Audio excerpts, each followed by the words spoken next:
You are listening to the Star Coach Podcast with Meg Rentschler, episode 59. Would you rather go viral once for 15 minutes, or would you rather have every post have broader reach and actually hit your target market? Welcome to Star Coaches, the show for professional coaches that brings you coaching strategies, tools, and resources. Whatever your focus or niche, take a front seat weekly as industry leaders, decision makers, and innovators share their wisdom and expertise on the ins and outs of successful coaching. Now join your host, Meg Rentschler, as she connects you with your star coaching potential. Hello, Star Coach listeners. It's that time of the week again when we get to get a view into the mind of an expert who can help us with our coaching businesses. And this week, that mind is focused on how to help us communicate through social media in a way that our message resonates with our clients and that we build a brand worthy of going viral and create the kind of community relationships that we want. So I'm Meg Rentschler. I'm your host. I want to welcome you to the show.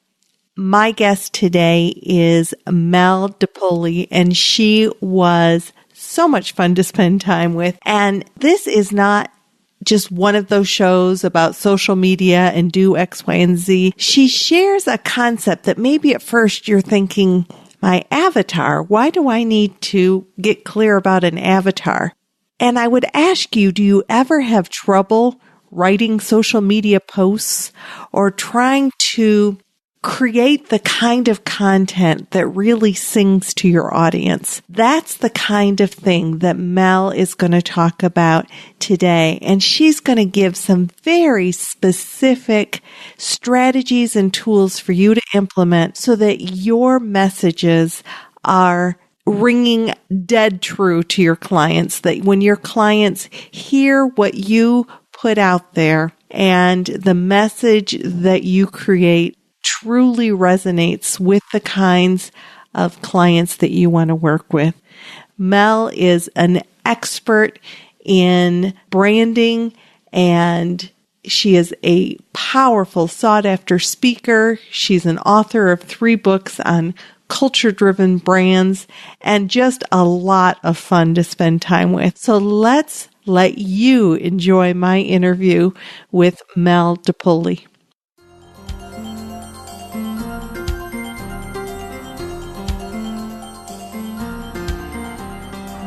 Mel, I want to welcome you to the show. Thanks for joining Star Coaches today. Thank you for having me. This is really exciting. It is so exciting to meet you. I have to say that one of the things I've most enjoyed about doing the show is meeting fabulous people from all over the world. And where are you joining us from today? I am in Seattle. Wonderful, beautiful place. My mom was just in Seattle just prior to coming to visit me in Texas. So awesome. My 82-year-old mother is doing far more travel than I've done, I think, in my lifetime. Since my dad passed away, she's been visiting family across the world, and we got her for a week last week, and that was wonderful. And I am excited to share your expertise with the audience today. You are an online marketing genius. Tell us a little bit about what you do, what your company is all about. Sure. I explain it as I build brands worthy of going viral. How neat is that? Yes. It's very easy for people to get caught up in the excitement of going viral.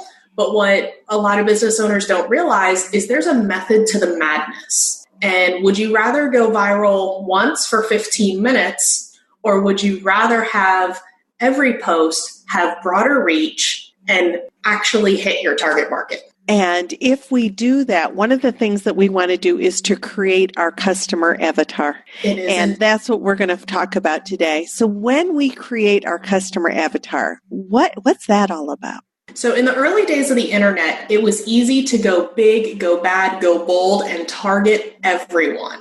But the more technical and the broader reach that social media has given us, it's actually better to niche down who you're going after and why you're going after them. And all of the social media platforms have search features that allow you to get hyper specific about who you are actually looking for. If you are in the Seattle area, and you only work in the Seattle area, does it really matter if someone in New York sees your posts? So for those of us who want to, let's say, only do face-to-face coaching and stick with whatever region we're in, we want to create a customer avatar that focuses in on that. So we're really reaching our customers in Michigan or in Iowa or in the Dallas-Fort Worth area like I am. Yes. And that's one of the things that we might do when we create a customer avatar. How do we go about getting clarity around this customer avatar? Take your top 3 clients, your clients that if you could, you would clone them. And when you clone them, you're going to take these 3 new clients and you're going to merge them into one person. And you're going to create this avatar or this persona or this imaginary person that allows you to take the best of the best and say, this is who I want to focus on. And once you create that, give that avatar a name, give that character a name, and even go onto Fiverr, spend $5 and have an animation made of what this person looks like. This way, whenever you write a social media post, you craft a newsletter, you craft a marketing message, you can address it to your avatar. You can name them whatever you want. And it helps you keep the message personalized. And it also helps you stay focused on who you're going after. So what kinds of characteristics do we pay attention to in our avatar? If we're building out our avatar, how specific are we getting? That is a fabulous question. The more specific you can get for help and clarity in your own mind, the better the results you're going to get. And when you're going through the process, it's actually really frustrating because you're like, well, not everybody is going to have this exact same job title. Right. Not everyone is going to live in this exact town. And you're right, they're not. But it helps you stay focused and see this avatar as an actual person. So you want to get as specific as job title and age range. I mean, do you want to get as specific as an age? How do we look at that? You want to get as specific as age, their gender, their relationship status. What do they like to do outside of work? Do they belong to certain clubs? Do they have certain hobbies? What you're going to start to notice is there's commonalities among your favorite clients. And whether that is they all like to go to wineries and try different wines, or they all went to the same university, there's going to be commonalities that help you get focused. So that's just from the personal perspective. You can then also go through and look at it from the company perspective that they work at, so their job role, and look at the sales process that you go through. Who influences them? And who makes the decision? There's always going to be influencers who have no buying power whatsoever, but their voice in the person's ear is enough to make it a go, no go. Tell us more about the influencers. What you mean when you're talking about influencers? So let's say that John is the person you're targeting, but what you don't realize is behind the scenes, John has a team of 3 people. And that team of 3 people actually influences what decision John will make. So you actually want to target the 3 people behind John as well to know and make sure that they are receiving the messages they need to receive. And how would one even become aware of the influencers? And this is where you pick your top 3 clients first, have conversations with them. Ask specific questions. What were you going through before you chose to hire me? Tell me about the feelings and the struggles that you were experiencing, and walk through the journey in their eyes. Ask them, who do you go to for advice? Who helped you make the decision? And that's why you're building it off of these 3 best clients, because you want to clone them. You want more of them. They're your best clients for a reason. I'm assuming you like to work with them. Okay. You know, I prefer to work with clients I enjoy working with and hanging out with. So If I can clone my top 3, I will clone my top 3 any day of the week. So you take your top 3 and go through this process of getting clarity about their characteristics, their personal and their business characteristics, Yes. who their influencers might be. Ask, and if they're your favorite clients, you likely have a good enough relationship with them to ask the kinds of questions Mel's talking about. And what was it, what was that hiring process like for you? What made you choose me as a coach, or what made you even choose to get coaching? And exploring some of that. Now, when you work with clients, Mel, and you're trying to help them get clarity around this, let's talk about just like basic logistic things. I mean, do you recommend that they do a spreadsheet of just kind of putting together certain questions? I mean, I know I'm getting nuts and bolts here, but how would somebody kind of is there a good process to go through to kind of get this clarity? So I actually have a white paper that walks people through this exact process and asks the questions that you need to ask, because it's not just them personally, it's not just their job, but it's also where do they go and what do they read? How do they learn? How do they get influence? What you're going to notice is the people that are attracted to you and you're attracted to them, and I mean this in a business sense, of course. They're gonna read this. They're gonna generally read the same type of resources, and it's going to give you a common language to engage with.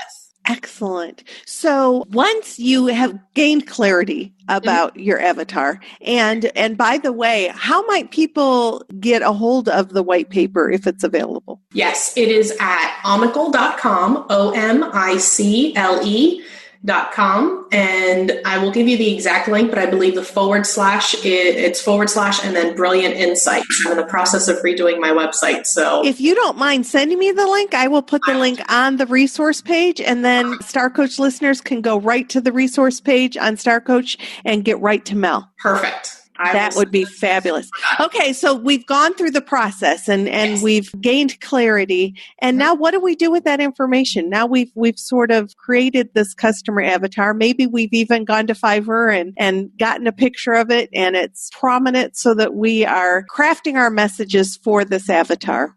Exactly. How do we do that? You made an awesome point earlier as far as you do actually want to either have this in Excel or in Word, because you're going to be able to take this exact information, go over to LinkedIn, go over to Twitter, go over to Facebook, and enter this exact information in and find those specific people that you're looking for. Would you rather have 100 people who are willing and interested in doing business with you, connected to you, or would you rather have 10,000 who have no interest in doing business with you ever?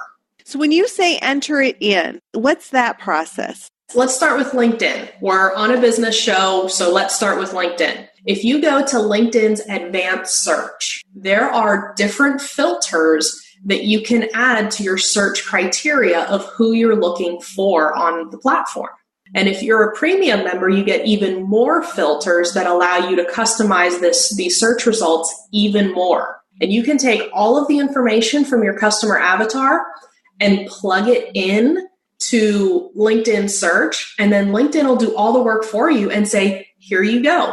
Here's the people that need to hear your message. Yes. Wow. And that is who you intentionally reach out to. These are the people that you intentionally comment on their posts. These are the people that you are intentional about building a relationship with, because they're the people who are most likely to do business with you. And you make a good point. On social media, one way it's not always pushing information to them. It's also building that relationship by reading what they have put on there and commenting and liking and sharing and being a part of the discussion. Exactly. So a tip that I offer my clients related to this is I guarantee you that you will build more relationships and build your business faster by commenting and engaging with other people's posts than by only pushing your own content. I have landed more clients just from commenting on other people's posts than I have from just pushing my own content out there. Well, and I would encourage the audience to think about how it impacts you when you get a like or a share or a comment, and how validating it feels to have somebody acknowledge what you've put out there. Well, your customers and your clients are coming from that same place. I mean, they want to know what you think about the content they're putting out there. Exactly. And also think about it from this perspective. Commenting shows that you can think for yourself and that you're not what I call a Me Too brand. If you're a Me Too brand, why should I hire you over your competition? If you think for yourself, you'll have a comment that follows this formula. First part, you agree with something that the original poster has said. Acknowledge them in some way, shape, or form. So let's use a leadership top 10 article for sake of conversation. Let's say tip 4, you love. You live your life by it. Your kids even know this tip. And they're so tired of hearing you say it. You love tip 4. So the first part of your comment is, I love tip 4. My kids even know this about me. And they walk around the house and they pick on me for it constantly. So we've agreed with and we've acknowledged the original poster at this time. The second step is we respectfully disagree. Show that you can think for yourself. Tip 7, you can't stand. Every time you try this tip, it feels like your world is falling apart. You hate this tip. You don't understand this tip. So a comment that you can say here, which is the second part of your comment, is, for me, tip 7 has not been successful. I find that it makes a bigger mess out of life. Then the third part of your comment is, you have 2 options. You can either, in addition to, so add something, you would add a tip 11, or you can ask a question, because everything you do on social media is intended to either start a new conversation or to continue an existing conversation. And right now, since we're commenting, we want to continue an existing conversation. So asking a question would be, have you heard of anyone else having this experience with tip 7? Or in addition, you can say, I would also add tip 11, and then share what your tip 11 is. This tells the reader that, oh wow, the person actually read my article. The validation and the excitement. And it offers different perspectives. Gives the original poster the opportunity to engage with you. It also gives other people who are commenting opportunities to engage with you. And then you become known to more people, and you begin to establish your credibility in that arena. Exactly. And also, all of the social platforms have changed their algorithm that the more you engage with others by commenting using this formula, the higher up your posts will appear in the newsfeed. Isn't that interesting? Yes. Okay.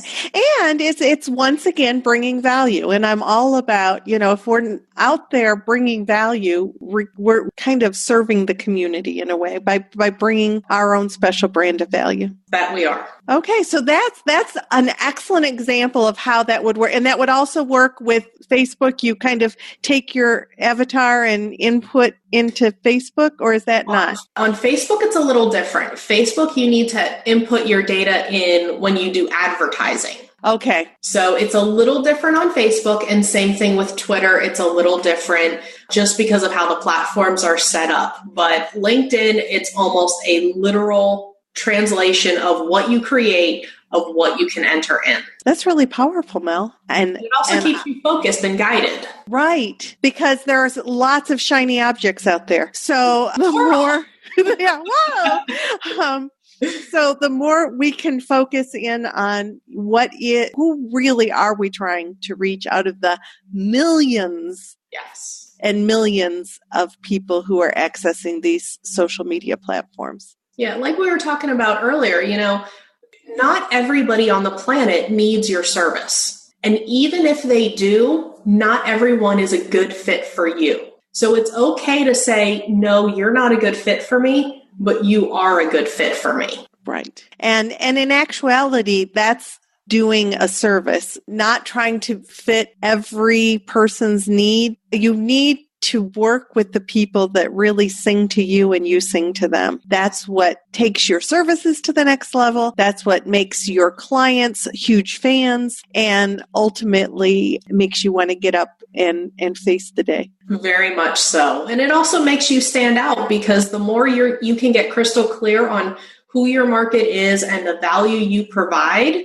the more confident and the more competent you come across to other people. So what would you say to somebody who might be listening to the show and say, well, I'm not certain that it's important to use social media or that I'm not selling a product or an online product. So am I supposed to use social media? I love that question. And I wish I had $1 for every time I heard it. I could just sit on my couch and do nothing all day long. So here's my response to that. When you hear of somebody's name that you don't know, what do you do first? I Google them.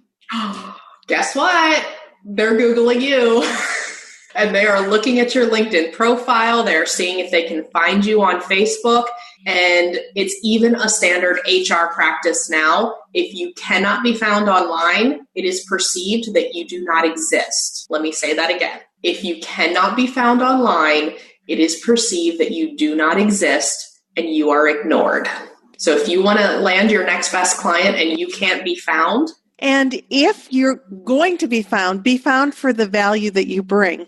Exactly. Be a part of those discussions. Put your stuff out there in such a way that it attracts people, but also be engaged so that your philosophy and sort of the way that your core values, that they're out there, that people can say, is Meg a good fit for me or not a good fit for me? And some people might say, but I don't want people to think that they're not a good fit for me before they even talk with me. But actually, yes, you do, because they weed themselves out. Would you rather have a client that you're constantly fighting with and you're not able to get any results with, and you just end up feeling drained when you work with them? Or would you rather have clients that you work with that energize you and lift you up and make you feel like you can accomplish the world? I'm fine with the clients, with the people that are going to drain me going somewhere else.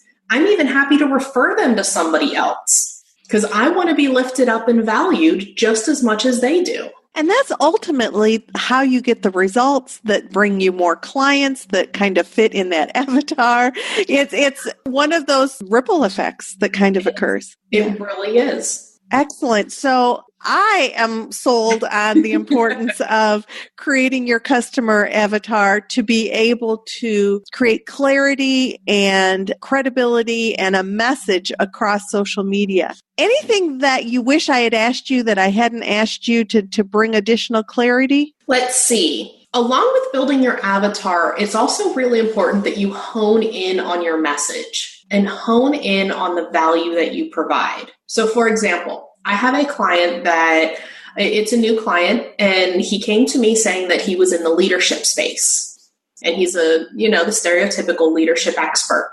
Fabulous. Well, we started doing some research on leadership and services and how it was described, the services that were offered and value that was provided. And what we ended up finding out is leadership is this catch-all phrase that actually doesn't mean anything. It also is this interesting, I'm going to call it a phenomenon, where generally leadership experts tend to say that they work with senior leaders. But the perception is if a senior leader is already a senior leader, they already have leadership skills, so they don't need you. So it's counterproductive to say that that's who you're working with. Exactly. So this is where building the customer avatar and honing your message becomes really, really valuable. When you know who you're targeting and you can put it in their words, you can put their pain points and their challenges in their words, then subconsciously, we instantly form this connection, and I have to work with Meg because she knows my exact problem. So when they read what I put out there or hear me talk, they think, oh my gosh, she understands exactly what I need. And not only does she understand, but because she understands exactly what I need, she can solve my problem. So building your customer avatar is about getting out of your head and into your prospects or your next best client's head. What a great soundbite. it's not about us. It's about our clients. So getting out of our heads and into their heads is exactly what we need to be doing to further our businesses and be able to reach the clients who need us, who want to work with us. We have a tendency to get caught up in being the expert and knowing what they actually need, but it's not about what we say they need. It's about what they say they need. So how would we gain clarity about that? That's exactly where I was saying you go back to your 3 best clients because you're going to have the best relationship with them and sit down and have this conversation. Ask them the tough questions. Start by filling out, writing down all of the information as far as who they are as a person, where they work, what type of job they do, who influences them at work, who influences them at home, what are their hobbies, and then focus in on the sales process information. Talk about their challenges and their pain points and any objections that you're going to face. Fill out as much of it as you can and then go back to them and ask for clarity.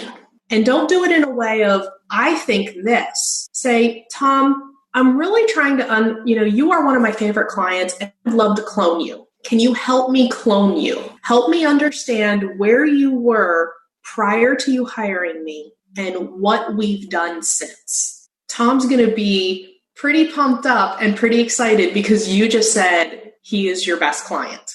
He's going to be willing to share that information with you, but also be prepared that in this process, you may hear areas of improvement for you. And that is okay as well. The more you know, the more you can put your message in their words. That was a great way to bring things back around full circle. We sort of are wrapping up at the place that we began, and definitely with more clarity. It was great information at the beginning and that much more valuable after we walked that path together. Yes. So Mel, thank you for sharing your expertise with us. And I will put information on how to reach Mel on our resource page. But thank you for helping us understand the importance of creating our customer avatar so that we can get ourselves out there and hopefully be there for those ideal clients. Thank you for having me. This has been a blast.